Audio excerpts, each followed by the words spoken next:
Hey guys, this is Eddie from basketballnoise.com. Here today for a little bit of an unboxing. Last week I got massively lucky, and I actually won a raffle, first time ever, a sneaker raffle.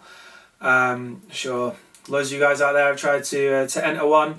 Hopefully you've had more luck than I have. First one I've ever won, and it has come all the way from Italy. This is from Back-Door Bottega, really cool shop in Italy, and it's a very special model. It's a train that sort of got the history of this train has sort of been forgotten somewhat. So let's open it up and I'll show you what's in the box. So just be careful here with the tape. I don't want to damage anything. So this came all the way from Italy, but it came very quick. So very impressed with delivery. Really cool box. So you can see all branded up. Let's have a look inside. Really impressed already. This has got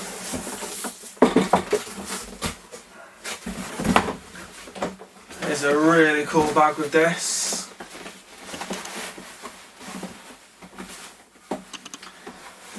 It says on it, they can't stop you from wearing them now. Not sure if that's a little clue as to what it is. On this side you can see on the bag, little artwork there, the shoe. Let's get the box. Really cool box. Not got a Jordan box like this before. So you've got it in the special edition, M Jordan, right on the bottom.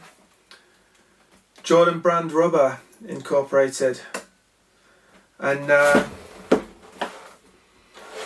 yeah, let's have a look in the box and I'll show you what it is. Oh, it's really cool. Even more goodies inside. Little leaf, little envelope here. See what the envelope says. The lots of thought has gone into this packaging. This is really cool. It's from the National Basketball Association, a letter.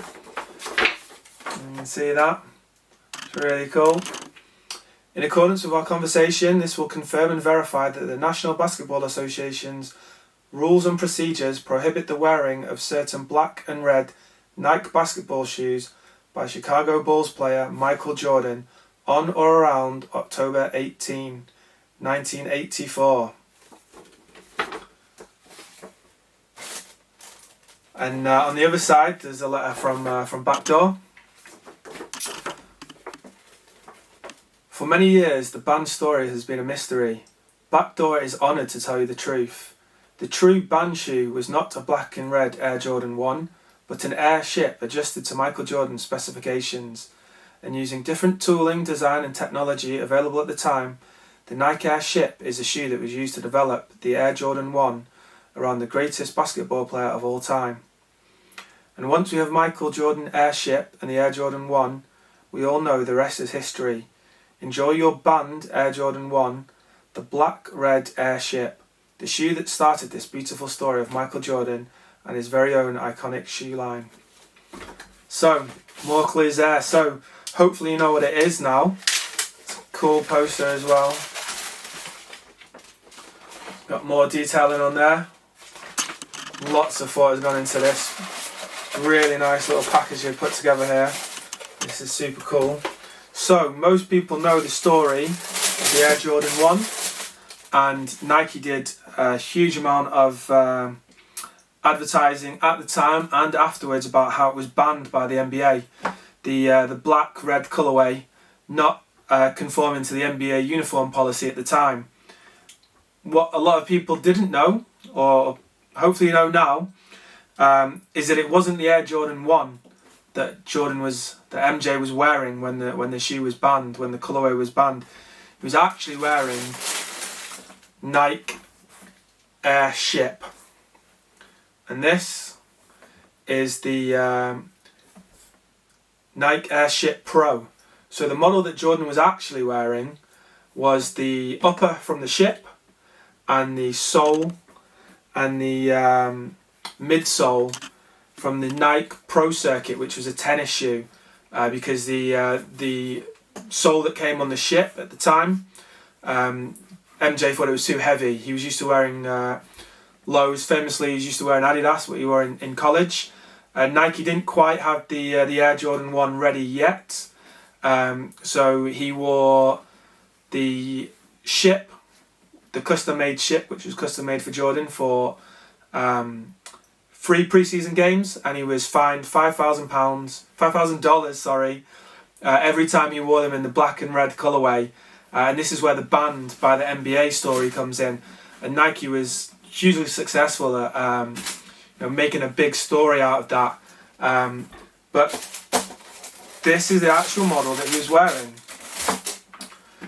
So there it is. These are amazing. The quality on these is class. It's that famous red colourway. Also, just found this in a box. Owner's manual, Airship Pro. So I believe this is the first time that the Airship Pro is available, because the ship, as I just said, this will be closer to what Jordan was wearing in the games. It has the same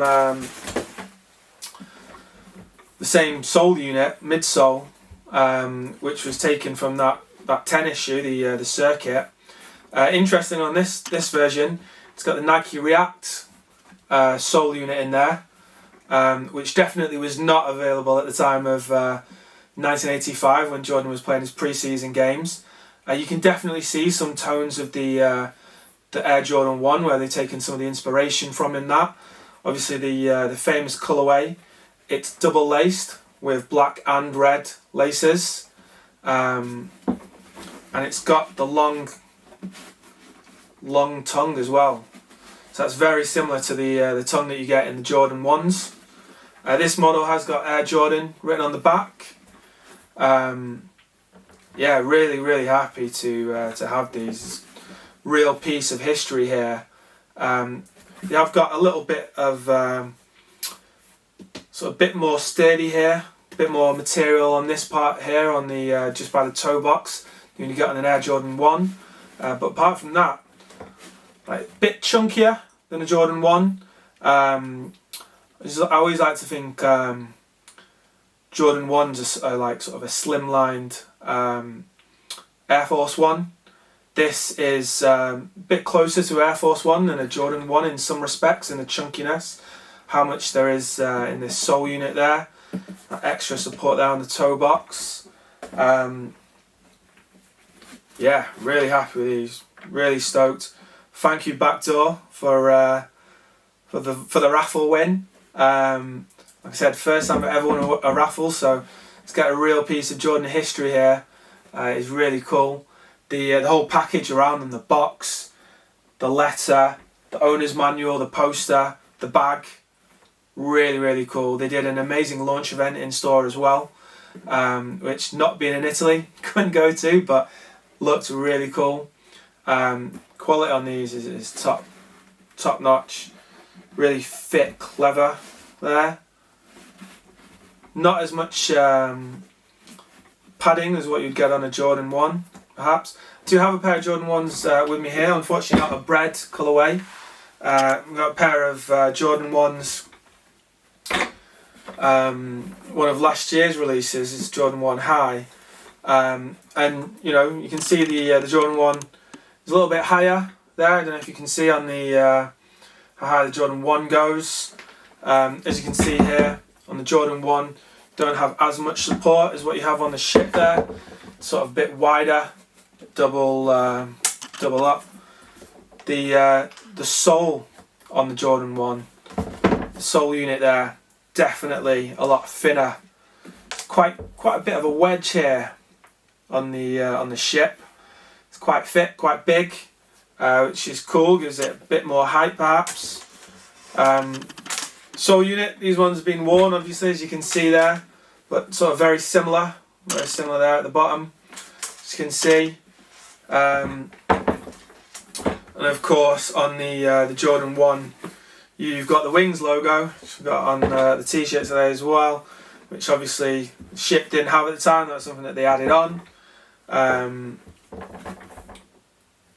But yeah, you can definitely see the design cues that have come from the Ship, and how that eventually got reflected in the Jordan 1 High.